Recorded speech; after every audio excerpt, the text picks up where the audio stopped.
istediğin şeyi görmek, yani düşündüğün şeyi görmek, hem de düşünmediğin şeyi, sana ters gelen, reddettiğin düşünceyi de görmemek. Aynen. Ve ben hani şöyle bir şey fark ettim meditasyonda, fark ettiğim. Kocaman bir pankart varmış benim kafamda böyle tuttuğum. İşte ben değersizim, ben sevilmemiş bir çocuğum, ben şöyleyim, ben böyleyim yazan. Ve ben o pankartın arkasına geçip hayatta ne oluyor, dışarıda ne oluyor diye bakmıyormuşum. Onu tutarak yaşıyormuşum. Onun arkasında hani kör olarak yaşıyormuşum ben. Ve meditasyonla öz sevginin bağı bence böyle. Kendini gözlemlediğin, gözlemci konumuna geçtiğin anda o kocaman pankartı görüyorsun. Diyorsun ki ben bunu niye tutuyorum ya? Ben bu pankartı indireyim de artık bir hayatımı yaşayayım diyorsun. Ve o pankartı indirdim yani ben, çok şükür. Herkes de umarım ki indirebilir. Aslında şey gibi, dediğin gibi, mesela bir tane gözlük takmışsın. Siyah ya da bir renk, dünyanı siyah görüyor. Hadi sen onu bir çıkar, bir boşalt, farklı Yani renkleri de kör de göreceksin. yapıyor dediğim gibi insanı. Çok. Arkadan birisi bağırıyor. Ben seni çok seviyorum. Ben seni çok seviyorum. Ben seni çok seviyorum. Ben o pankartın arkasından bilmiyorum. Kim seviyor? Ne olmuş? Duymuyor. Ne? Ama diyorum ne sevgisi falan. Yani onu indirebilmenin yolu işte meditasyon bence. Yani meditasyonla öz sevgi arasında sen nasıl bir bağlantı kuruyorsun? %100 katılıyorum. Ve bunu herkese öneriyorum. Meditasyon yapmak aslında, her şöyle bir şey düşünün. Bir iş yapıyorsunuz. Vücudunuzun hangi tarafında ya da ruhunuzun hangi tarafında bir küçük bir e, problem varsa, meditasyon şöyle bir şeydir. Gidiyor, onu buluyor ve çıkarıyor. Şimdi isterse mesela öz sevgi olsun, isterse self confidence olsun, isterse self esteem olsun, fark etmiyor. Sonuçta onu çıkarıyor. %100 tavsiye ediyorum meditasyonun yapılmasını. Ve nasıl yapıldığı da çok kolay bir şeydir. Yani kesinlikle %100 çoğu kanallarda bu konu konuşulmuş, nasıl yapılıyor. Ama geneli sadece budur. Boş zaman, hiçbir şeyi düşünmeden şu anda olmak, yani hiçbir şey yapmamak. Vallahi yani aynıdır. Hatta ben şöyle bir şey söyleyeceğim. Eskilerde, bilmiyorum sizlerde nasıldı, ama bizde böyle bir şey vardı. Mesela akşam olurdu. Ee, Evdeki anneler dışarı çıkardılar, komşuyla falan otururdular. Bazen konuşmazdılar bile, sadece sokağı izlerdiler. Ve ondan sonra döndüklerinde daha çok iyi bir hisleri vardı. Bence bu farkında olmayarak bir farklı meditasyon gibi bir şeydir. Hiçbir şey yapmamak ve o anda dışarıda komşuyla oturduklarında hiçbir şey de düşünmüyordular. Yani konuşma vardı da bazen aralarında, mesela evdeki olayları birbirine anlatmaları, ben onları geç diyorum, onları demiyorum. Sadece oturup da boş boş sokağa bakmak. Meditasyonda öyle söylüyorum. Sadece boş oturun, hiçbir şey yapmayın. Yani %100 bir şey yapmanıza gerek yok. Sadece boş oturun ve şu anda, yani anda kalın. Ne geçtikleri düşünün, ne bir sonrakini. Bu zamanda durduğunda, o boş alanında durduğunda, bende böyle oldu. Kendimde belki çok farklı şeyleri anladım. Mesela öz sevgiden daha başka, ben self esteem'i anladım. Self, yani self confidence'i falan galiba, bilmiyorum varmış ya nasılmış. Onlarda böyle şey, boşluk hissetmedim. Ama self esteem'de bunu hissettim kendim için. Şöyle bir şey, self esteem'de daha rahat anlatayım. Mesela bir tane çocuk dışarı çıkar.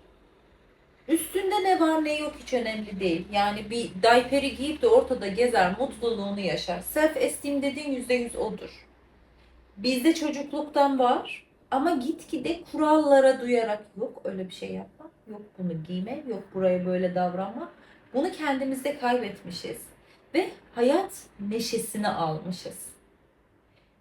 Self-esteem'e ulaştığında ben de öyleydi. Self-esteem'e ulaştıktan sonra bu konu gitti ve onun alt katlarından ben daha çok öz sevgiyi anladım.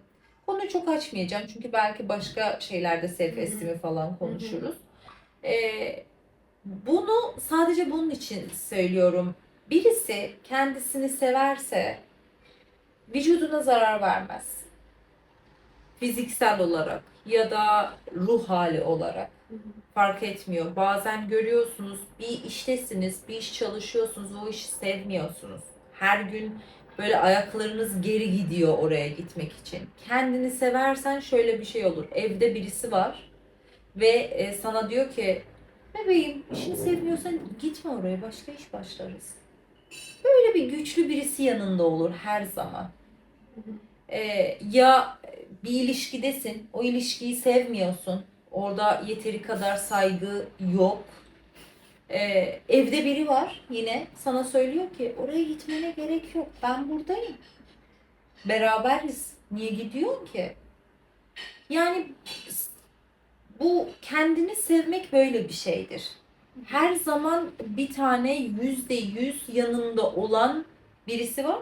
Seni hatalarınla seviyor, seni kötü yanlarınla seviyor, iyi yanlarınla seviyor ve her zaman sana şey gücü veriyor. Yani hatta bunu şeye de bağlamak olur, bizim çakralara da bağlamak olur. Çünkü önemli çakralardan korku çakrası dengesizliğidir.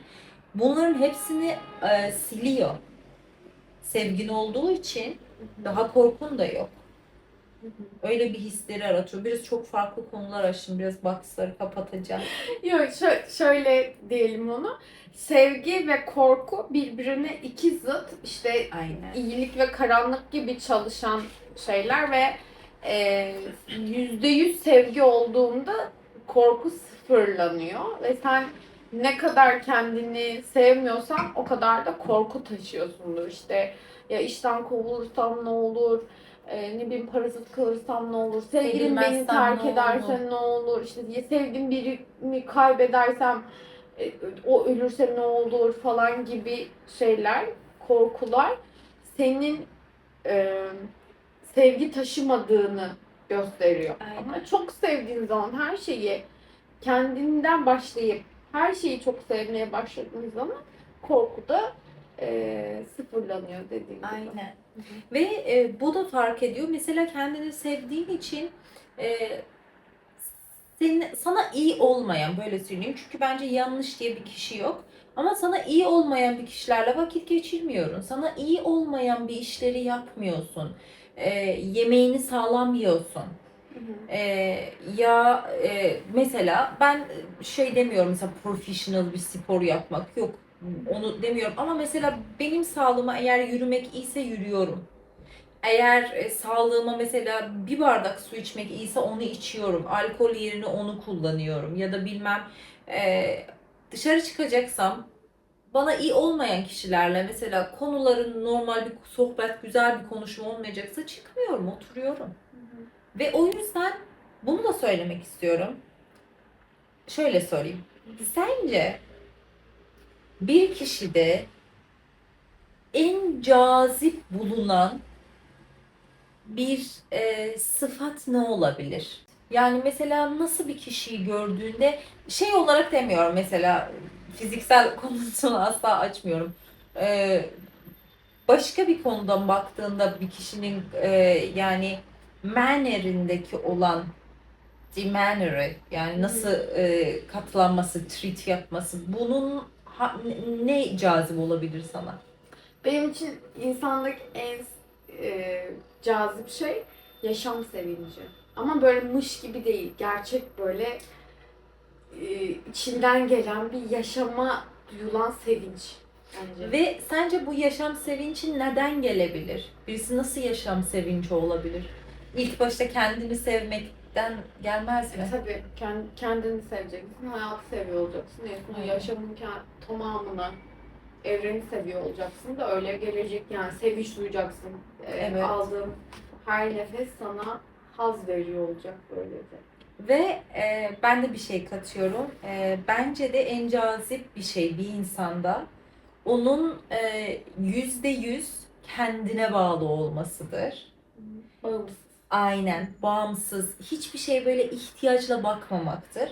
Ki hatta öyle bir insandan sevgi alarsan da sen de kendini daha şey hissedersin. Yani değer bu sevgi. Evet, bu sevgi gerçek sevgi. Çünkü diğer sevgi, mesela atıyorum, birisi seni seviyor, paran için seviyor. Birisi seni seviyor, bilmem bu işi bana yap diye seviyor. Bu sevgiler çok iğrenç bir sevgiler Hı hı, oluyor ve sen evet. bunlardan tiksiniyorsun.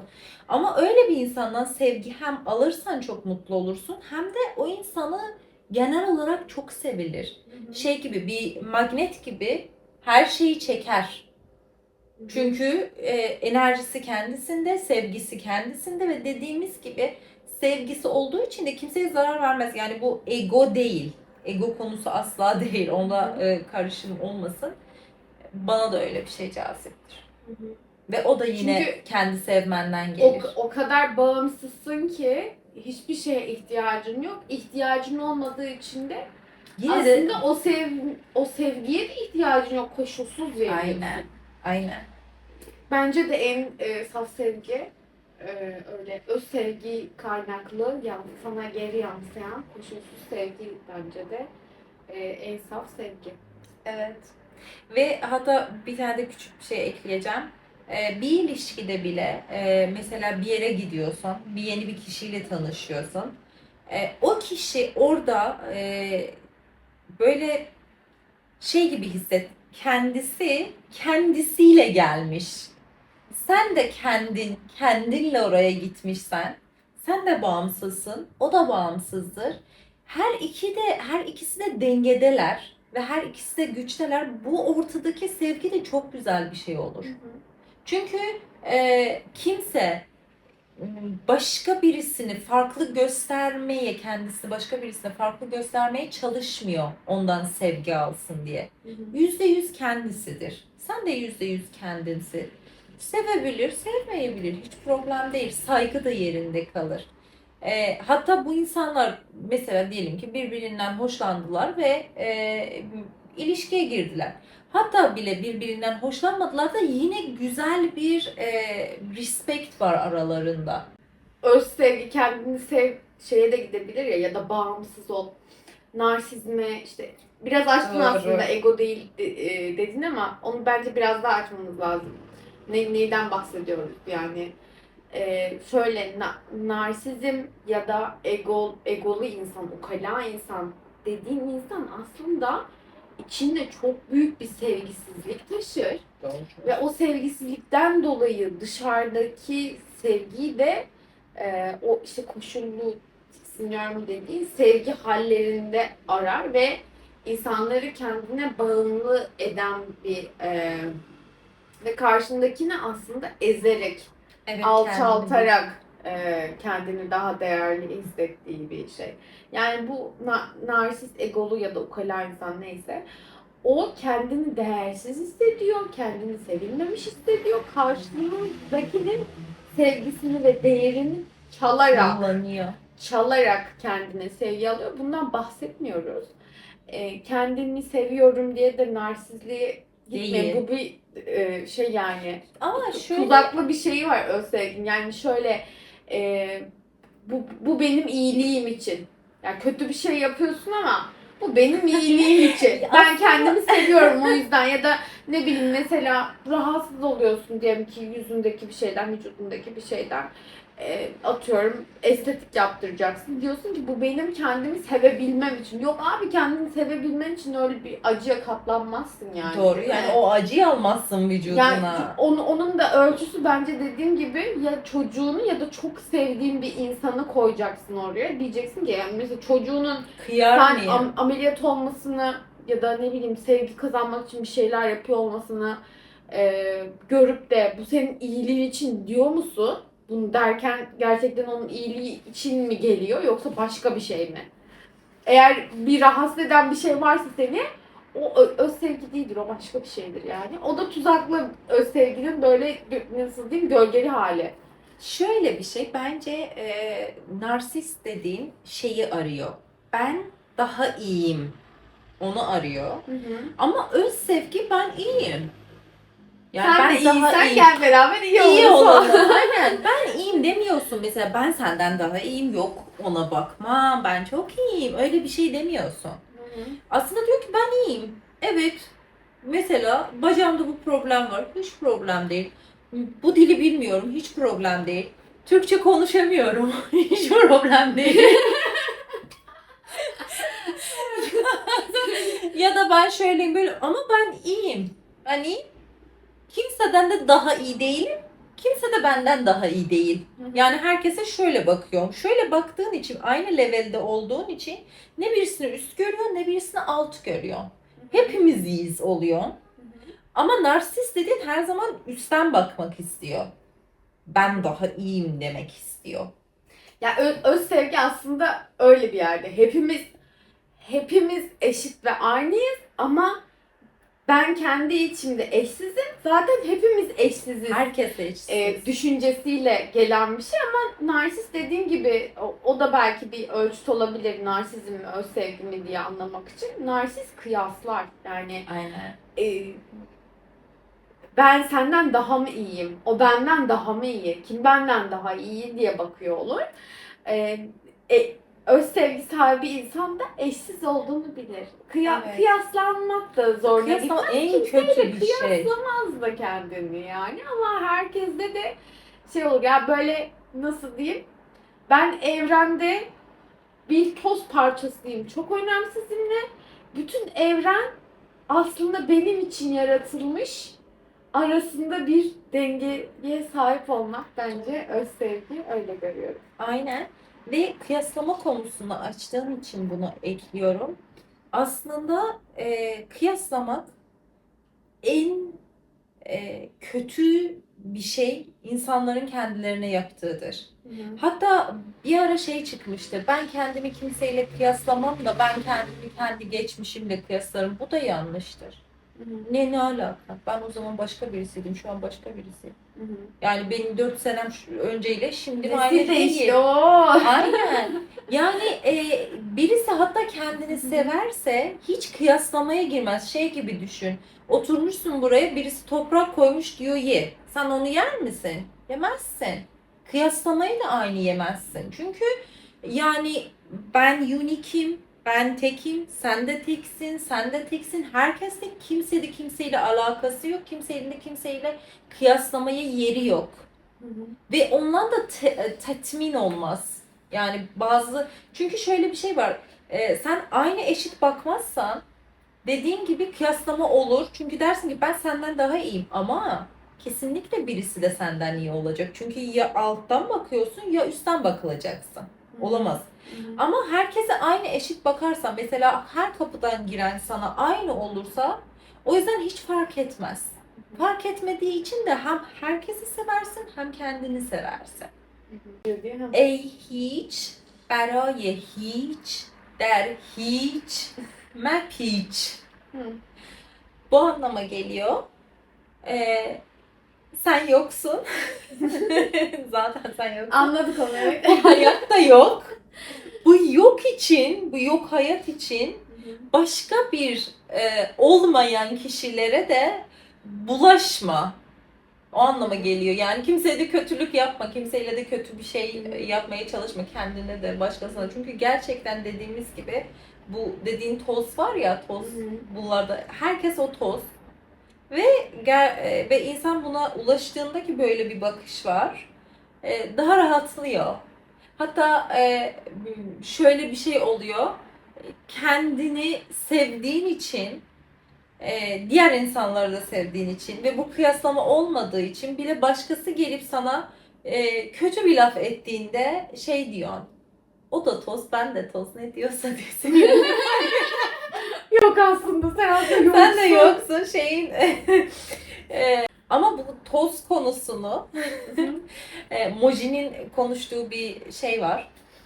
Bir hanımefendiye diyor ki sen de yoksun, ben de yokum, bu dünyada yok falan. Ama bunu gidip de patronuna söyleme çünkü ayın sonunda maaş da yoktu.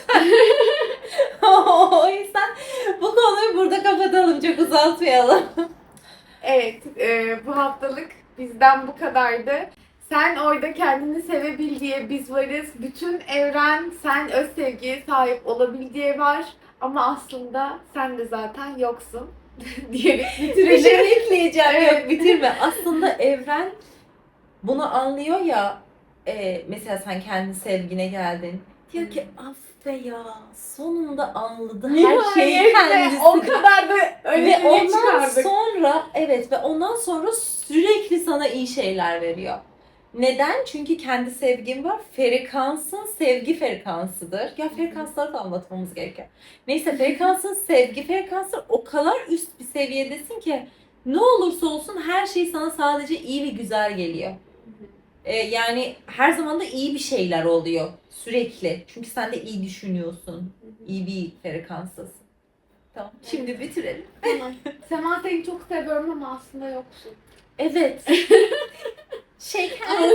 Yok. Arkadaşlar, kendinize iyi bakın. Kendinizi çok sevin. Çünkü bu hayatta sizin sadece bir göreviniz var. O da kendinizi sevmektir. Sizi seviyoruz. Hoşçakalın.